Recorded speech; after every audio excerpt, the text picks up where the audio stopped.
Hi friends, Namaskar. Today we will discuss about the impurities in the pharmaceutical formulation products. That is one of the dangerous impurity, we can say that nitrosamine. And if this nitrosamine impurity is within the limit, then it is okay. If the impurity goes out of limit, it leads a cancer and risk to the patient. So we will understood about this carcinogenic impurity. Before this session, if you are new on this channel, please subscribe so that you will get a continuous update on the new topic, and we will discuss about this session. So in this situation, there is no immediate health risk associated with the use of medication containing low levels of nitrosamine impurity. It indicates that if in the drug formulation the nitrosamine impurities are available but it is in the within limit, there is a very minimal risk to the patient. But if it goes out of the limit over a period, it will risk to the patient and leads a cancer. So nitrosamine impurity and controls, we will say about the nitrosamine impurities, how it will work and how we can control. So nitrosamine impurity are class of chemical compounds that can unintentionally form in the formulation during the manufacturing of the pharmaceutical products, especially in the drugs containing amines and exposed to nitrate sources. Means amines and it is exposed to nitrate sources under certain condition. There are the certain conditions in which condition of the manufacturing stages these types of impurities are generated, like heat, acidic environment, and some nitrosamine are considered probable human carcinogens based on the animal studies. So how we can say that it is a risk to the patient? Because these studies are carried out during the product formulation or the research time, and these people have invented that out of this study it concludes if it is a overdose or the high quantum of the impurity to the person's body, it may leads to the cancer, and meaning that can potentially increase a cancer risk. Common nitrosamine, that is nitrosodimethylamine, that is called NDMA, then NDEA, nitrosodiethylamine. Then if we say how it is happens, suppose like a source of contamination, we will see how this type of impurities converts and generates in the product formulation. So reaction between secondary and tertiary amines with nitrates, when the synthesis is happened, that time during the reaction second or tertiary amines with nitrates and converted into these types of impurities during the synthesis of the active pharmaceutical ingredient. A degradation of drug substances or excipients. Second reason is that whenever the degradation happened with the substances or any excipient, this type of impurities generates. Contaminated raw material, solvents or reagents. Third one reason is that any contaminated raw material. Fourth one reason is that drug affected blood pressure medications like valsartan, antidiabetics like metformin, and others have been subject to recall due to nitrosamine contamination. If you go to research study and seek, there are many of the product recall because of this nitrosamine impurity. Regulatory many times imposes a strict rule.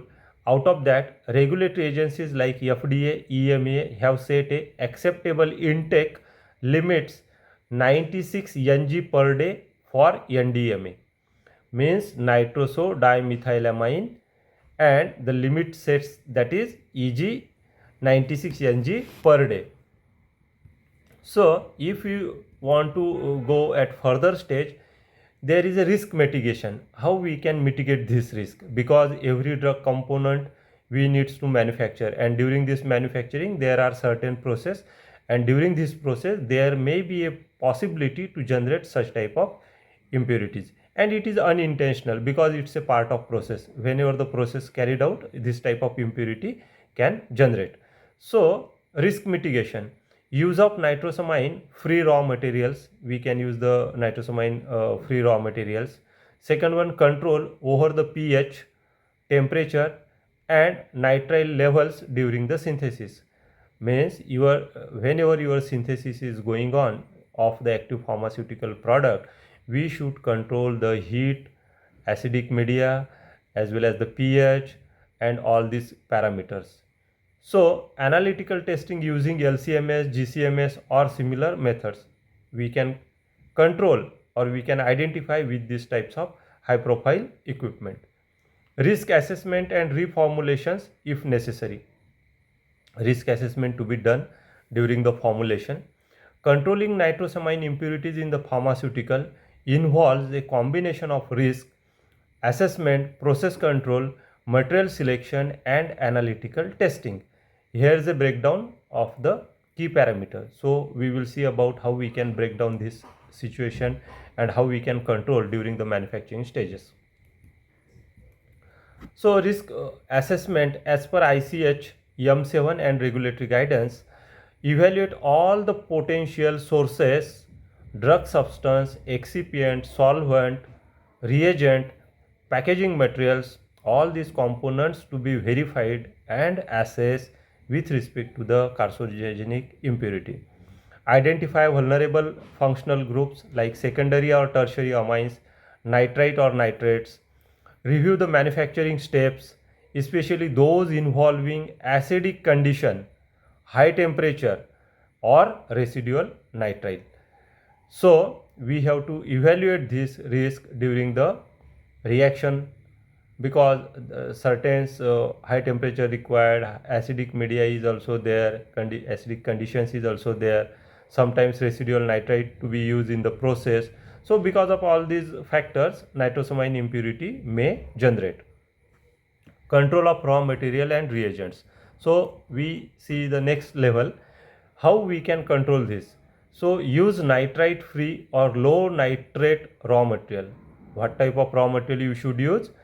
Low nitrite raw materials and use a nitrite free. Means whenever we purchase the raw material, we should check vendor COA, and in vendor COA identify what is the limit given and what the actual observation is there. Sometimes as per pharmacopoeia limit is there, but we have to verify whether it is in limit or it is touch to the border limit. Whenever if you are buying any API or excipient, those are already having higher side of impurity, during the formulation of the process formulation or drug formulation, these impurity may get into the higher side. So next one is that avoid or minimize the use of secondary or tertiary amines whenever possible. Audit suppliers contamination and risk. Whatever the vendors should be approved and we have to evaluate for their manufacturing process. Vendor audit is a very essential part in the formulation process, because if there is no control on the excipient or the active pharmaceutical ingredients, this type of impurity may lead higher ratio in the formulation product. Process optimization. The next term we can say that process optimization. Avoid combination of nitrosating agents and nitrates with amines. Control the pH, temperature, high heat and acidic conditions and promote nitrosamine formation. Replace the critical reagents or solvents with less reactive alternatives. Whatever the excipients or API we are using in the formulation, you have to check if such type of excipients is there. We have to see for the alternative excipients. You can take alternative excipients with the help of research and development R&D team. They have to check the limits of these excipients, impurity limits, and basis on that they can replace the material. Introduce quenching agents or neutralizing nitrosating agents like ascorbic acid or thiourea. Equipment and cleaning validation. If we see the next factor like cleaning validation, how we can control it. So Ensure proper cleaning to avoid the cross contamination between batches. Whatever the batches, manufacturing batches we are taking, during this process we have to control each and every equipment with proper cleaning process. There should be a cleaning procedure, it is to be validated, and after validated process we have to follow all the cleaning SOPs. Use dedicated equipment or validated cleaning protocols. We have to perform with the help of this cleaning protocol, standard operating procedures, methods, and we can minimize the risk of nitrosamine impurity. During testing, we can also control like analytical testing or monitoring of the nitrosamine impurity. We can use high profile equipment like LCMS, GCMS or HRMS to detect the nitrosamines impurity. Routine testing of API and finished product to be done.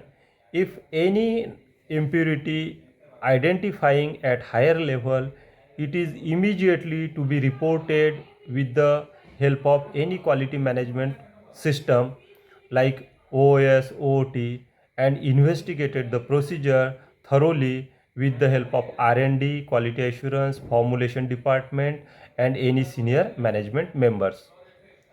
However, monitor the levels of regulatory acceptable intake limits as well.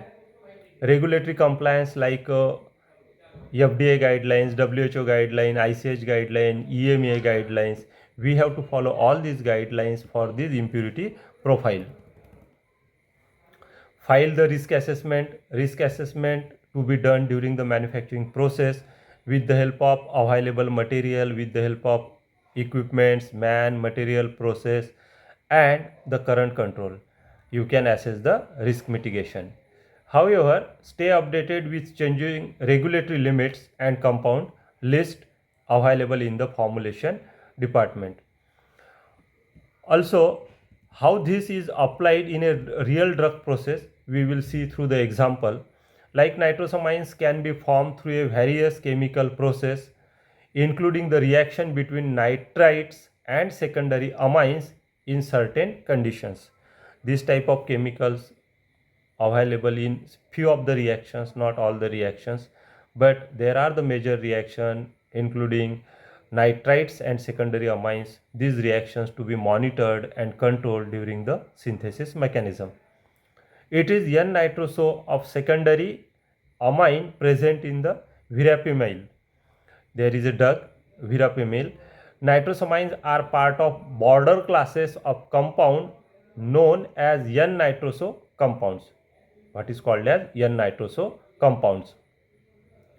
So, verapamil is a medication belonging to the class of calcium channel blockers. This medicine is used for the calcium channel blockers and it is commonly prescribed for the treatment of various cardiovascular condition.